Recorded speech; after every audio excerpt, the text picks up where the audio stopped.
بسم اللہ الرحمن الرحیم۔ علامہ شہید کے بارے میں بہت سے مقررین اپنے خیالات کا اظہار کر چکے ہیں۔ علامہ شہید نے چنیوٹ کانفرنس میں ایک جملہ کہا تھا کہ ختم نبوت میں ڈاکوں کا آغاز اس وقت ہوا جب غیر نبی کو بھی معصوم بنایا جانے لگا۔ میں آپ کے سامنے مختصر سے وقت میں ان کا منہج، ان کا مشن اور دعوت اہل حدیث کا بنیادی نقطہ رکھنا چاہتا ہوں۔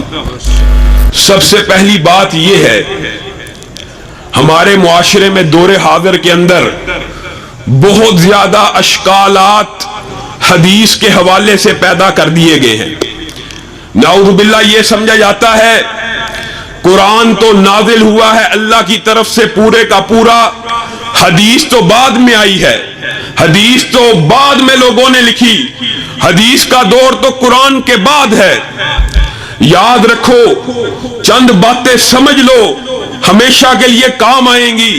قرآن کے اندر پہلی وحی کون سی نازل ہوئی؟ سب کو پتا ہے نا کون سی نازل ہوئی؟ اقرا کہاں پہ موجود ہے؟ قرآن کا ابتدا کس سے ہو رہی ہے؟ سورت فاتحہ کے بعد سورت بقرہ سے۔ اقرا کہاں پہ ہے؟ 30ویں پارے کے اندر۔ اگر ان کا دعویٰ، ان کی بات کو سچ مانا جائے اور حدیث کی حجت کا انکار کیا جائے تو قرآن پاک کی ابتدا اقرا سے ہونی چاہیے تھی کہ نہیں؟ پہلی وہی تھی، پہلے آخر میں کس نے بھیجی؟ نبی کریم صلی اللہ علیہ وسلم نے کہا یہ آیت آج نازل ہوئی ہے، یہ آیت اب نازل ہوئی ہے، فلاں سورت کی ہے، فلاں موقع پہ رکھی جائے گی، فلاں مقام پہ رکھی جائے گی۔ بات سمجھ آ رہی ہے کہ نہیں؟ جو بندہ صرف کہہ رہا ہے کہ جی میں صرف قرآن کو مانتا ہوں، صرف میں قرآن کو مانتا ہوں، یہ فتنہ معاشرے میں موجود ہے اور آج کل بے انتہا ہے۔ میں جی صرف قرآن کو مانتا ہوں، قرآن تیرے پہ نازل ہوا، تو قرآن کو مانتا، تجھے کس نے کہا یہ قرآن ہے؟ نبی کریم صلی اللہ علیہ وسلم نے فرمایا یہ اللہ کا کلام ہے، ہم نے من و تسلیم کر لیا اللہ کا کلام ہے۔ کیا آپ پہ اور میرے اوپر نازل ہوا ہے؟ نہیں۔ کس کے اوپر نازل ہوا ہے؟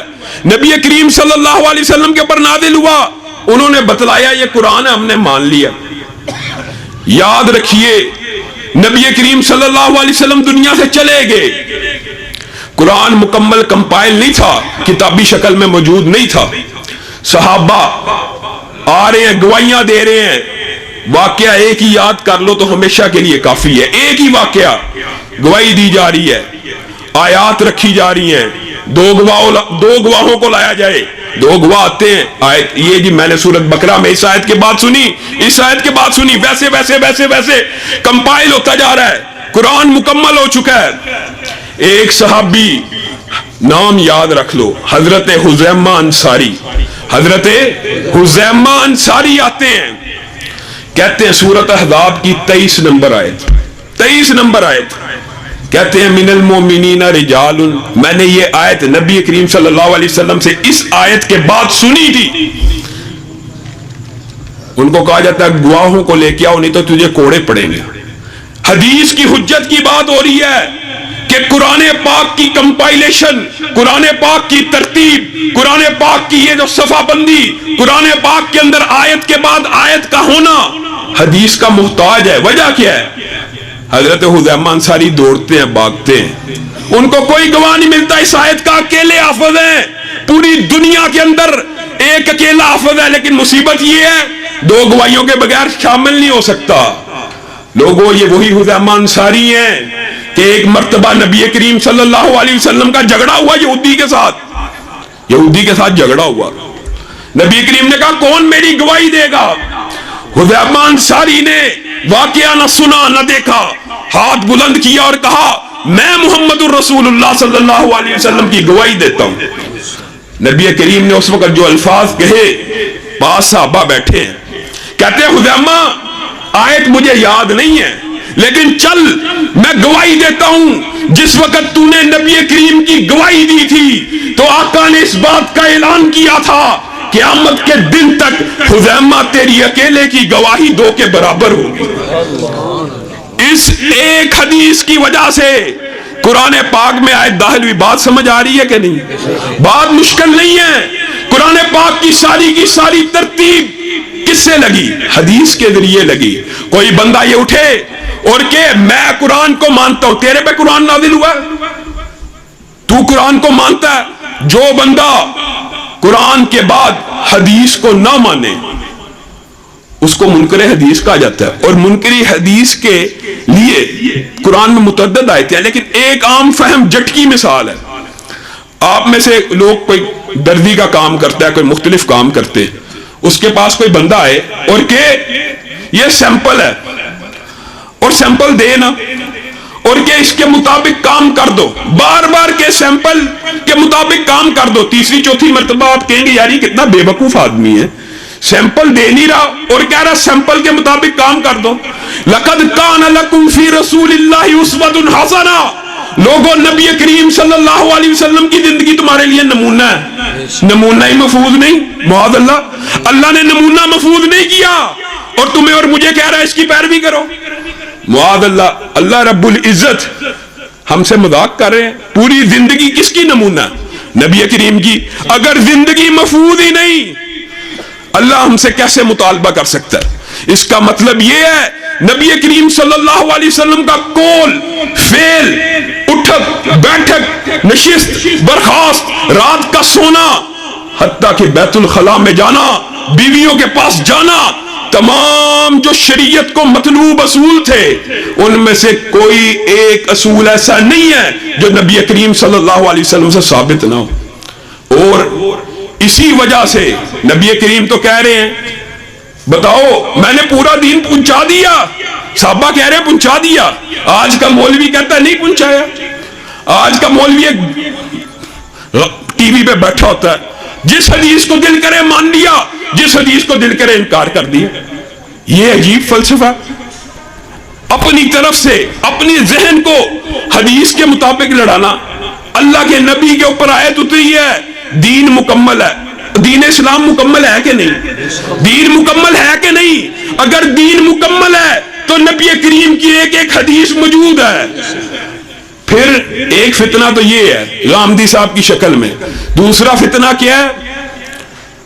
ٹھیک ہے جی قرآن حدیث بھی حجت ہے، لیکن قرآن و حدیث کے بعد کسی اور کی بات بھی حجت ہے۔ کیا مطلب؟ نبی کریم نے ٹھیک فرمایا لیکن نبی کے قول کو ہم سمجھیں گے امام کی تعبیر تشریح کی روشنی میں، فلاں کی تعبیر و تشریح کی روشنی میں۔ لوگوں یاد رکھو ہمارا عقیدہ کیا ہے۔ نبی کریم کے بعد اگر کسی کی بات دین میں حجت ہوتی تو کون ہوتا؟ نبی کے بعد اگر کسی کی بات کی پیروی کی جاتی کون ہوتا؟ حضرت ابو بکر افضل الخلائق بعد الانبیاء، نبیوں کے بعد چشم فلک نے اس سے زیادہ عظیم چہرہ نہیں دیکھا۔ آج مسند خلافت کے اوپر بیٹھے اور صرف مسند خلافت کے اوپر نہیں بیٹھے، ان کے پاس ایک حدیث کی بیگ بھی موجود ہے۔ کیا حدیث کی بیگ کیا ہے؟ وہ یہ ہے کہ جو خلیفہ راشد ہوگا اس کی سنت کے اوپر بھی عمل کیا جائے گا۔ یہ نبی کریم کی صحیح حدیث ہے۔ آج مسند خلافت کے اوپر بیٹھے ہیں، یہ سند بھی موجود ہے کہ ان کا فتویٰ چل سکتا ہے، لیکن صحابہ کا فہم سنو، فتویٰ کس چیز میں چل سکتا ہے اور کن چیزوں میں نہیں چل سکتا۔ چور چوری کر کے آ رہا ہے، اب کے بعد دوسرے ہاتھ کٹنے کی بھی باری ہے، ایک ہاتھ پہلے کٹ چکا ہے۔ حضرت ابو بکر نرم دل تھے، خیال آیا ہاتھ کاٹ دیا، بیت الخلاء میں کیسے جائے گا، کھانا کیسے کھائے گا؟ کہتے ہیں اس کے ہاتھ کی جگہ قدم کو کاٹ دیا جائے۔ پاس ہی عمر بیٹھے ہیں، کیا کہتے ہیں؟ السنت الید، ہاتھ کو کاٹنا مدینے والے کی سنت ہے۔ ابو بکر مدینے والے کے فتوے کے سامنے تیرا فتویٰ نہیں چل سکتا۔ حضرت ابو بکر گردن کو جھکاتے ہیں، اللہ کا شکر ادا کرتے ہیں، اللہ تو نے ایسا وزیر ایسا ساتھی دیا، میں ادھر ادھر ہونے لگا، مجھے پکڑ کے سیدھا کر دیا۔ سمجھ آ رہی ہے کہ نہیں بات؟ اپنے اماموں کی طرف بلانے والوں، مولویوں کی طرف بلانے والوں، پیروں کی طرف، شجر حجر کی طرف بلانے والوں، کائنات میں نبی کریم اور ابو بکر کے بعد اطاعت کے کوئی لائق ہوتا تو وہ ہوتا جس کے بارے میں نبی کریم کہہ رہے ہیں میرے بعد نبوت کے سلسلے ختم ہو گئے، لیکن ایک عظیم شخص ایسا اس امت میں موجود ہے، اگر نبوت کے سلسلے باقی رہتے تو عمر نبی ہوتا۔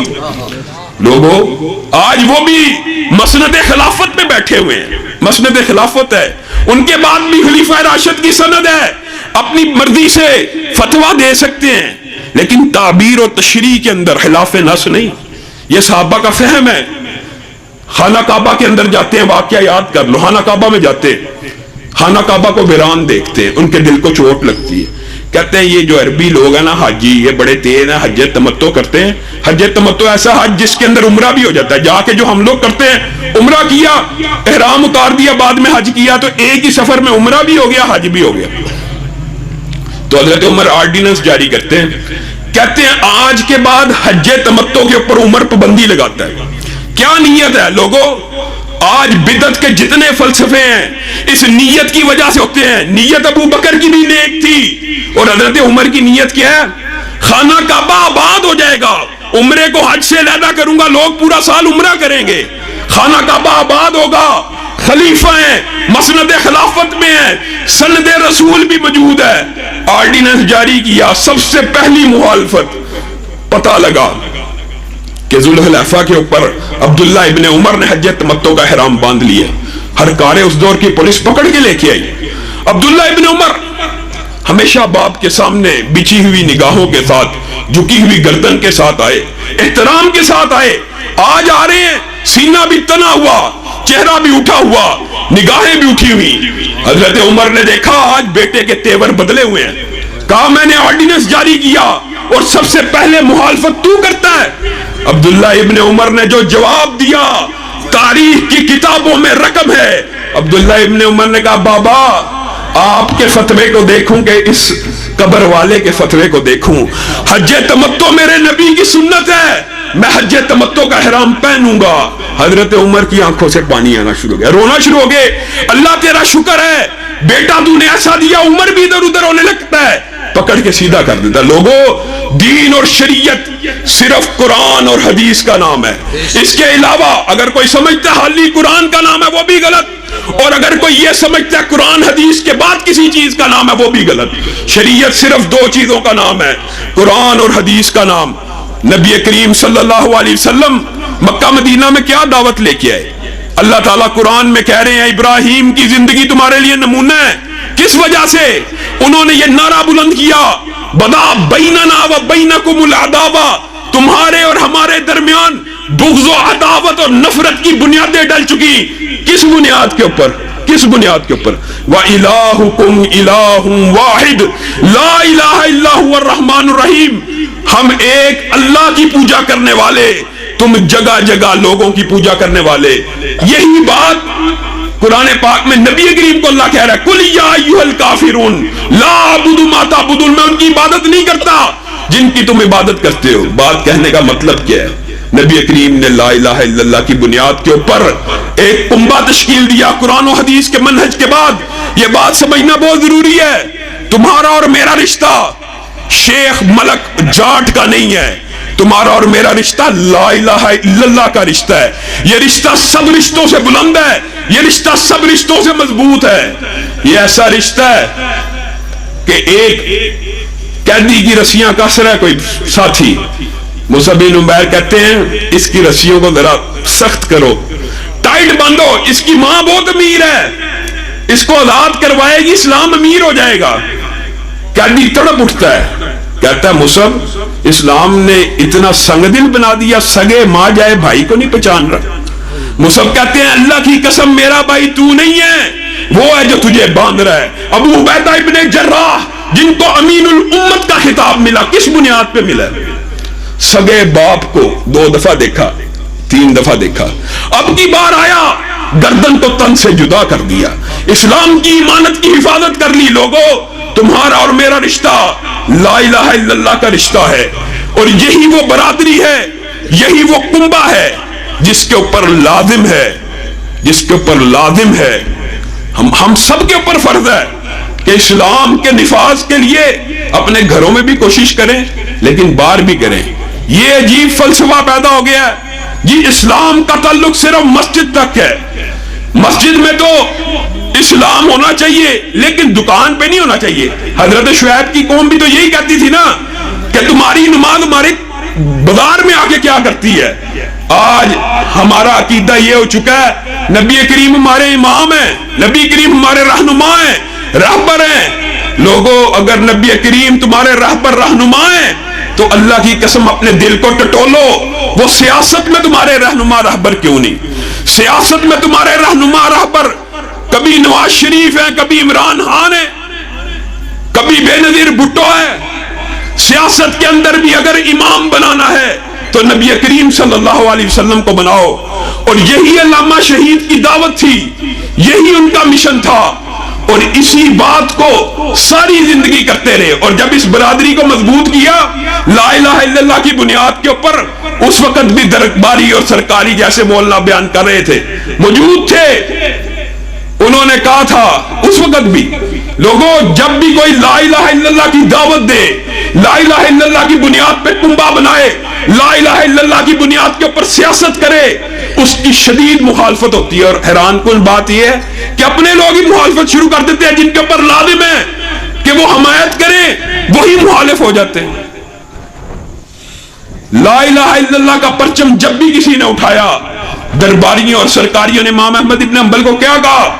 چھوڑ دو, مل جاؤ, مصلحت کر لو, جھک جاؤ. امام احمد ابن حنبل نے کہا تھا الفرق بیننا و بینکم یوم الجنائز, تمہارا اور میرا فرق اس دن ظاہر ہو جائے گا جس دن جنازوں کو اٹھایا جائے گا. بادشاہوں کے جنازے بھی لوگوں نے دیکھے, کندھا دینے کے لیے کوئی نہیں آیا. تنہا امام احمد ابن حنبل کے جنازے کے اندر 18 لاکھ مسلمانوں نے شرکت کی, 80,000 یہودی و عیسائی صرف امام کے جنازے کو دیکھ کے مسلمان ہو جاتے. علامہ شہید نے بھٹو اور ضیاء الحق کے خلاف جب اسی نعرے کو بلند کیا تھا, درباری اور سرکاریوں نے کہا تھا مل جاؤ, مفاہمت کر لو. اس وقت علامہ شہید نے کہا تھا الفرق بیننا و بینکم یوم الجنائز, تمہارا اور میرا فرق بھی اسی دن ظاہر ہوگا جس دن جنازوں کو اٹھایا جائے گا. اور تم نے دیکھا وہ لوگ بھی دنیا سے چلے گئے, لیکن علامہ شہید کے جنازے کی باری آئی. پہلی مرتبہ تکبیر ہوئی تو خانہ کعبہ کے اندر, دوسری مرتبہ تکبیر ہوئی تو مسجد مدینہ کے اندر. لوگوں مشن, مقصد, زندگی آنی جانی ہے, سب نے مر جانا ہے. تحقیر کی بات نہیں ہے, کوئی ٹرک کے نیچے آ کے مر جاتا ہے, کوئی بستر پہ ایڑیاں رگڑ رگڑ کے مر جاتا ہے. اللہ کی قسم عظمت کی موت وہ ہے جو نفاذ اسلام کے لیے ایسی ہو, خون کا قطرہ زمین پہ گرنے سے پہلے اللہ سارے گناہ معاف کر دے. اپنی زندگیوں کو نفاذ اسلام کے لیے وقف کر لو. وآخر دعوانا ان الحمدللہ رب العالمین. ماشاءاللہ یہ تھے محترم جناب شامل علی ظہیر صاحب جو آپ کے سامنے اپنے خیالات کا اظہار فرما رہے تھے. تو میں تمام بھائیوں سے شرکائے علامہ شہید کانفرنس سے التماس کروں گا آپ تشریف رکھیں. ابھی ہمارے پاس صاحبزادہ ابوبکر سلطان صاحب کے بعد میرے انتہائی مشفق اور محترم بھائی جناب پروفیسر